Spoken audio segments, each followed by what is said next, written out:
This is the NMPRA 2016 championship race for quarter midget, Q40 as we call it. And it's really, there's people here from all corners of the United States, and then there's actually a team from Brazil and Mexico that have come in for this as well. 51 pilots, I want to say, and it's the amount of talent that's here.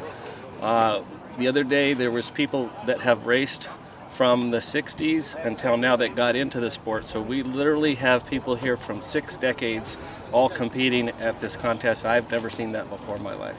Tell me about the scoring. You have how many rounds, how many heats in each round, and how is the actual winner determined?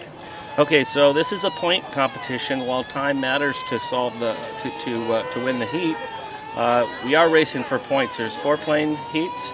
There's 13 heats per round, and we're going to go 8 rounds and a little over 100 heats. And that will, whoever has the most points at the end, or if they're tied, will fly off for the championship. The excitement about racing is when you get a close race going on and you don't get a cut on the pylons, and when the planes are very close together, you really start paying attention. And now at the speeds that they're going, close to 200 miles an hour down the straightaway, you really have to pay attention in it. But it's just so exciting and so fun. No matter what racing is, it could be slow airplanes or fast airplanes. If the planes are all flying close together, it makes it very exciting. Let me ask you about the calling. Probably for the novice, besides the racing planes themselves, that's the exciting part to watch, that teamwork that goes on. For the pilot, how much are they dependent upon the caller? Well, they're dependent on the caller quite a bit. If they pay attention, then they're going to get a better turn. Some people are so used to flying the course, they don't like. A lot of times I'll focus out. I have focused out my caller when I've lost a race because I didn't listen to him, because I thought I knew he was doing better than him. But basically what he does, he's coming down the straightaway, the plane's coming down the straightaway, the caller will say, ready, turn now. And as soon as he says turn now, you pull on the elevator and come around the pylons. How difficult is that for the caller to know the exact split second to make that call? Well, once you become a regular team, the caller usually knows about when to say get ready and turn, and then he usually knows how his pilot's reflexes are going to be to pull on the stick. So once they became a team to know when it is, it's just automatic. It's just get ready, turn now.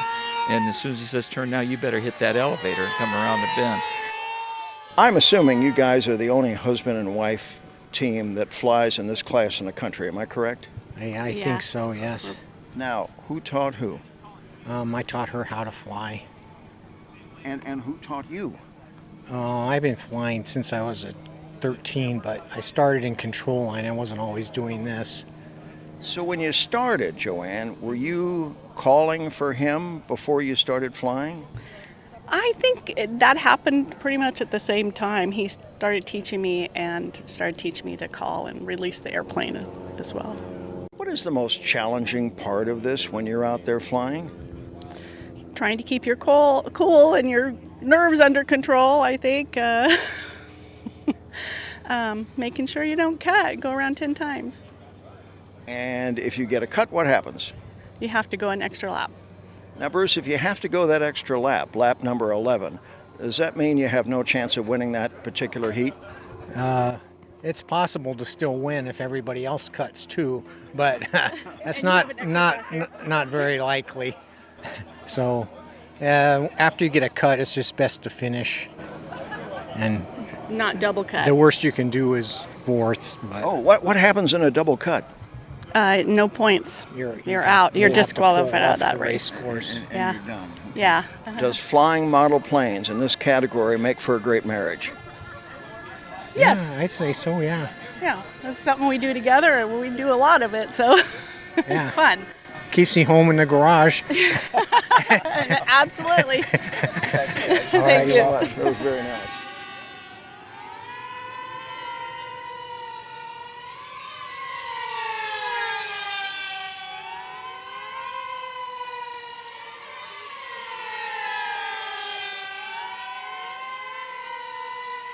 Displacement is all the same. They're a 40 size motor, so 0.4 cubic inches. There's 2 manufacturers, Nelson's, which is what I have here, and the Jets, which are manufactured by Dub Jet. They turn roughly, most guys on the ground are getting right around, if not more than 25,000 RPM. They're specifically designed and tuned for what we're doing out here. This is the muffler on the long stroke Q40 motor from Nelson. You got your muffler here, and then there's a pipe on the inside of this that's cut to a specific length, and that's part of the way we get the performance that we do. It's just a little mini pipe inside there, builds up some pressure and some horsepower. Then you got your whole motor here. The case itself is the crankcase. That's what everything sits in. You got your head here. Your plug obviously is in the top. This is called the Venturi. It's a non-carbureted motor, so it's a Venturi. And then you have your needle valve housing and the needle valve itself, and again, that's what you change your fuel air mixture with. Your crankshaft comes out the front. There's a front bearing here and a rear bearing that sits right at the kind of middle of the crankcase here. And then inside you have your piston and a piston sleeve that actually sits in there, and then your connecting rod and all that stuff. And what's the difference between this engine and one that somebody who would come out to Apollo 11 field just to use for sports flying would use? Porting, timing, all the stuff done with the mainly the piston sleeve, the exhaust porting, that kind of stuff. Materials the engine is made out of, built for a little higher heat, higher performance. It's kind of like taking your regular 350 engine block that you might have, and then porting, polishing, timing, tuning to go racing with it instead. Your Sport 40s are made for, you know, certain amount kind of RPM, not a lot of high performance, everything else. These are specifically designed and engineered to get us the horsepower we need to achieve the speeds we're doing. This is like comparing a V8 engine to a Formula One engine, right? Absolutely, absolutely. Very, very same thing. Yep, yeah. Heat 26 on the line, Hill, Holik, line, Arguello. On the ready, Hartman, Flynn, Dash, Strom.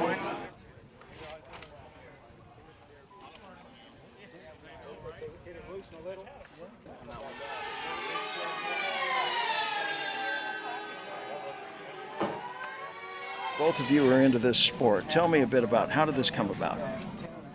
Started at 5 years old when he did a show and tell in kindergarten, flying a control line airplane, and the teacher couldn't understand what he was doing, what this kid was doing at 5. And then he started flying radio control and on to racing at age 7. What did you tell the teacher? I said it was a lot of fun. So how, since kindergarten, how's your flying career evolved? I was about 7 when I started flying radio control, and then when I was 9 I started doing my first quickie race, and then shortly after that got into quarter midget, and then I went pretty much through the time I went to college at the Air Force Academy. Took a break for a while doing my military stuff, and I'm just now getting back into it. And you're out of the military now? No, I'm still into it. I just have a shop, and I can actually do a little bit more of the hobby stuff now. And what's your rank? I'm a captain. Captain, we should be saluting you. All right, thanks. You're a pilot? Yes, I flew F-16s, and right now I'm instructing in the T-38. Give me a little comparison between flying warplanes and flying in this kind of hobby. I would say a lot of it is pretty similar. You got to have the quick reflexes and be ready to adapt to what's going on.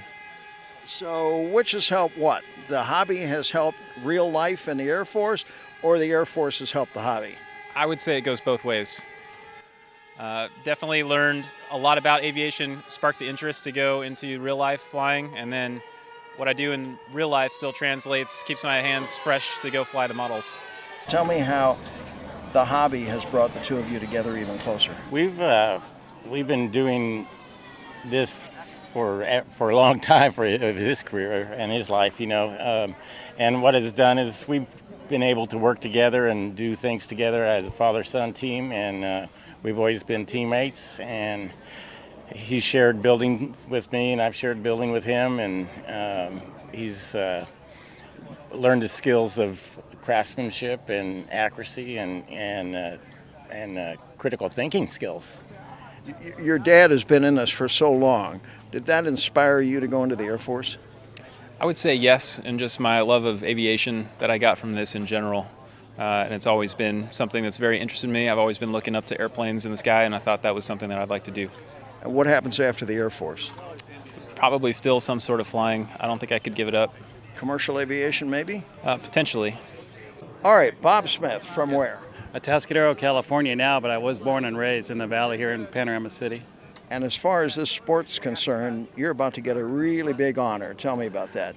Yeah, I get choked up thinking about it, to be honest, because it really is a true honor. And a lot of the people that helped me get to this point aren't here with us anymore. And I just owe everything to my mom and dad who took me everywhere. So, tell me about your life in this sport. Oh, this was my life. Yeah, in high school, that's all I did.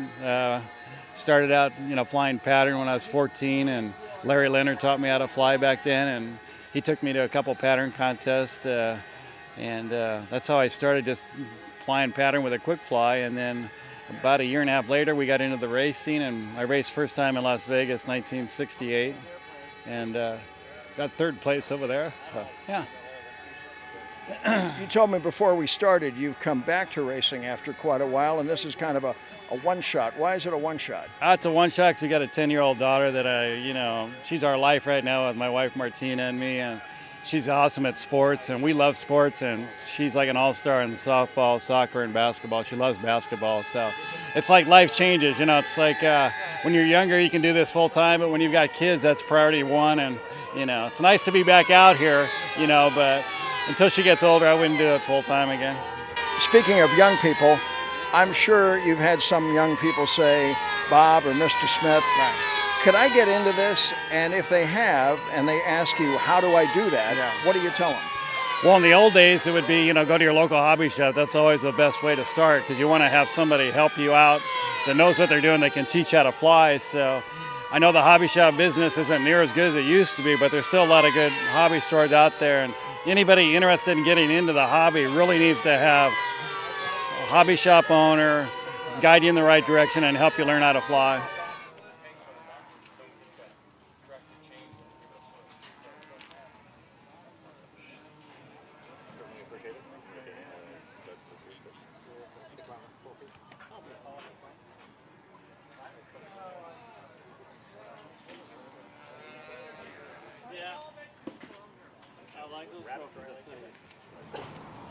Fifth place for the best time of 102.10, Lee Vonderhaeg.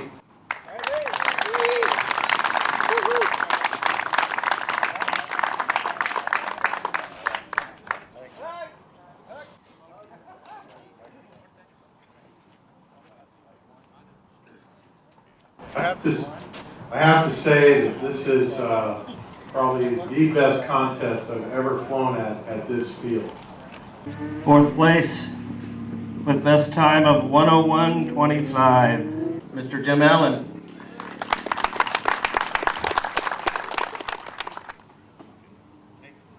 Hey, thanks, Doug. Everybody involved with making this thing happen. It was extremely well done. Travis, great call on the restaurant last night. That was excellent. And thanks to all the workers. I appreciate it. Danny, this is the way to finish presidency. Good job. Okay, moving up to third place, Tom Scott with a time of 59.39. Really, really good job. Really fast.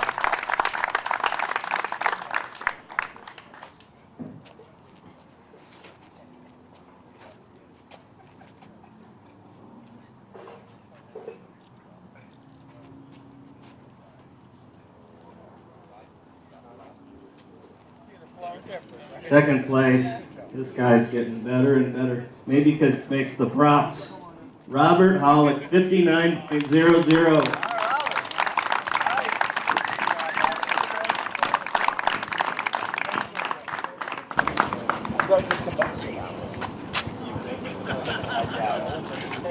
Thank you, everybody. Great contest, well run, and I'd like to thank Doug for putting on a spectacular contest. I'd like to say that these are the best contest at the Basin in a long, long time. So great job, Doug. Thank you. All the hard work. And thank you, Travis. Great calling. Best caller out there. right, good job, you guys. First place with the 1:00:49. This guy was unbeatable. Perfect score. Dan Kane. Danny Kane.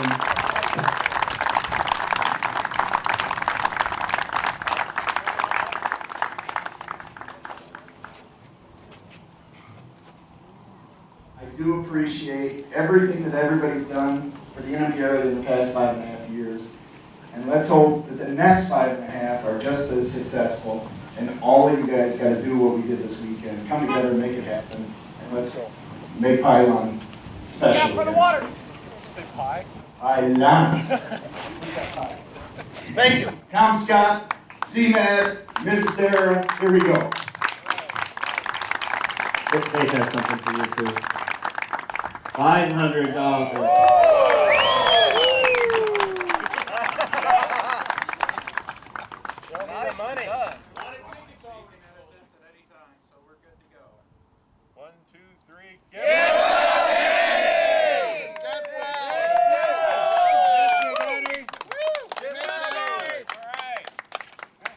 Thank you, everybody. Is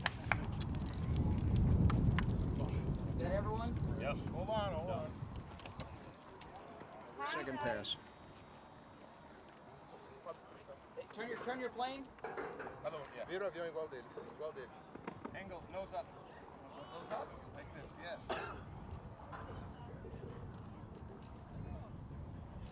You guys ready? Cheese!